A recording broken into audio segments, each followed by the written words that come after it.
Have you ever wondered why a nation, once promised a land of milk and honey, ended up scattered across the globe?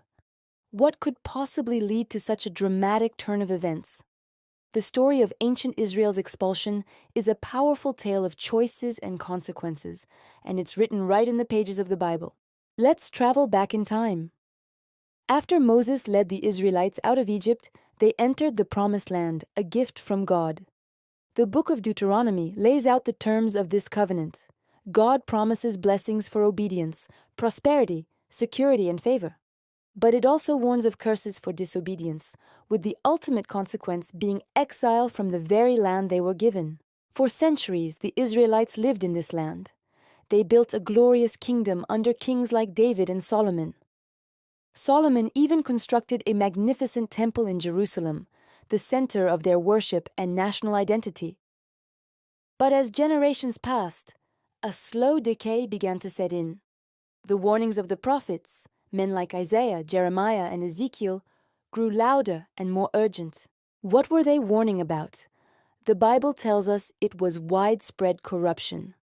In the book of Jeremiah, chapter 5, the prophet laments that he can barely find one honest person in Jerusalem. He describes a society where the powerful oppressed the poor, where justice was for sale, and where people cheated their neighbors without a second thought. The book of Amos paints a similar picture, crying out against those who trample on the needy and bring the poor of the land to an end. It wasn't just a few bad apples, it was a systemic problem that had infected the heart of the nation. But the corruption wasn't just social and economic, it was spiritual. Despite having the temple, many people turned away from God to worship idols. The prophet Ezekiel, in chapter 8, is given a shocking vision of the secret idolatry happening even within the temple courts. Leaders were bowing down to images, and the people were following their lead. They were breaking the very first commandments of their covenant.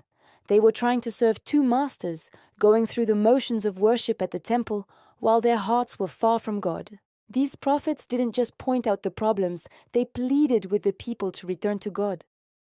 Jeremiah famously cried out, "Return, faithless Israel. I will not look on you in anger, for I am merciful. Only acknowledge your guilt that you have rebelled against the Lord your God." But their warnings were largely ignored. The people and their leaders had become comfortable in their ways. They believed that because they had the temple and the promised land, they were untouchable. Then, the inevitable happened, just as the prophecies foretold. The corruption had weakened the nation from within, making it vulnerable to outside forces.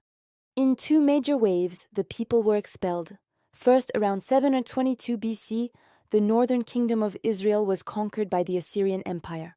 The book of 2 Kings, chapter 17, explains that this happened because they sinned against the Lord their God and followed worthless idols and became worthless themselves.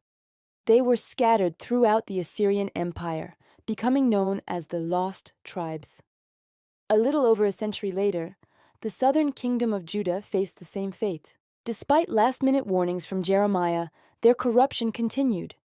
In 586 BC, the Babylonian army, led by King Nebuchadnezzar, conquered Jerusalem. They destroyed the city and Solomon's magnificent temple, the symbol of their nation. The educated, the skilled, and the leaders of the people were forcibly marched into exile in Babylon. This event, known as the Babylonian captivity, was a devastating blow. The land was left desolate. The story doesn't end there, of course. After 70 years, as prophesied by Jeremiah, a remnant was allowed to return and rebuild.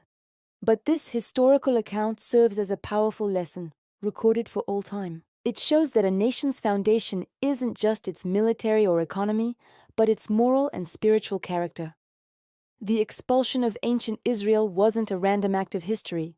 According to the biblical narrative, it was the direct result of turning away from justice, mercy, and faithfulness. Thanks for watching. If you found this historical deep dive interesting, please like this video and subscribe to the channel for more stories from the pages of history.